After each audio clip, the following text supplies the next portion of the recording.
Hello everyone, আজকে আমি আপনাদের মাঝে নিয়ে এসেছি পাস্তা রান্নার রেসিপি। তো চলুন ভিডিওটি শুরু করা যাক। এখানে আমি নিয়ে নিয়েছি বেশ কিছু পরিমাণ পাস্তা, সাথে এর উপকরণগুলো আমি রেডি করে রেখেছি। এখানে নিয়েছি পেঁয়াজ কুচি, নিয়েছি আমি কাঁচামরিচ কুচি, নিয়েছি টমেটো কুচি, আর এখানে নিয়েছি ধনিয়া পাতা কুচি। এর সাথে নিয়ে নিয়েছি 2টি ডিম। আর এখানে আমি পাস্তা সিদ্ধ করার জন্য আগে থেকে পানিতে লবণ মিক্স করে পানিটা ফুটতে দিয়েছি। এখন দিয়ে দেব পাস্তাগুলো দেওয়ার পর ভালোভাবে এটাকে সিদ্ধ করতে হবে। খুব বেশি সেদ্ধ করা যাবে না, হালকা পরিমাণ শক্ত হলে পাস্তাটা খেতে আরও বেশি মজার হয়। এখন আমি এটাকে নামিয়ে চুলাতে একটি প্যান বসিয়ে দিলাম। প্যানের মধ্যে দিয়ে দিলাম রেগুলার রান্নার তেলটা গরম হয়ে গেলে এখানে আমি দিয়ে নিব ডিম। প্রথমে আমি ডিম দুটোকে ভেজে নেব। ডিমের মধ্যে দিয়ে দিলাম অল্প পরিমাণ লবণটা দিয়ে আমি ভালোভাবে এটাকে নেড়েচেড়ে ভেঙে এটাকে আমি ভেজে নেব। এরপর এর সাথে আমি অ্যাড করলাম অল্প পরিমাণ হলুদ গুঁড়ো, যেন কালারটা দেখতে সুন্দর আসে। এখন আমি এটাকে নেড়েচেড়ে মিশিয়ে নিচ্ছি। এখানে দিয়ে দিলাম পেঁয়াজ কুচি।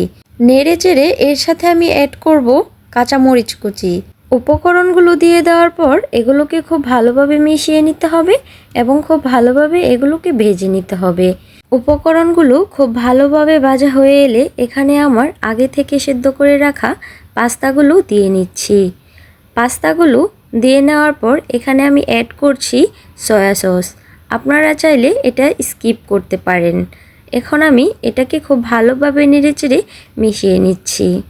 মশলাগুলো অনবরত নেড়েচেড়ে খুব ভালোভাবে পাস্তার সাথে মিশিয়ে নিতে হবে।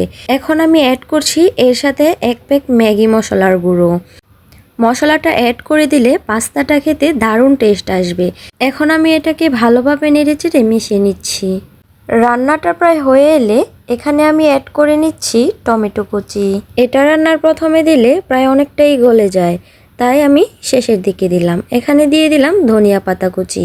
যে কোনো রান্নায় ধনিয়া পাতা কুচি দিলে এটার টেস্ট বেড়ে দ্বিগুণ হয়ে যায়। এবার আমি সবগুলো উপকরণ খুব ভালোভাবে নেড়েচেড়ে মিশিয়ে চুলা থেকে নামিয়ে নিচ্ছি। এই তো তৈরি হয়ে গেল আমার এই আজকের তৈরি করা পাস্তা রান্নার রেসিপিটি যদি ভালো লাগে অবশ্যই চ্যানেলটি সাবস্ক্রাইব করতে ভুলবেন না। আল্লাহ হাফেজ।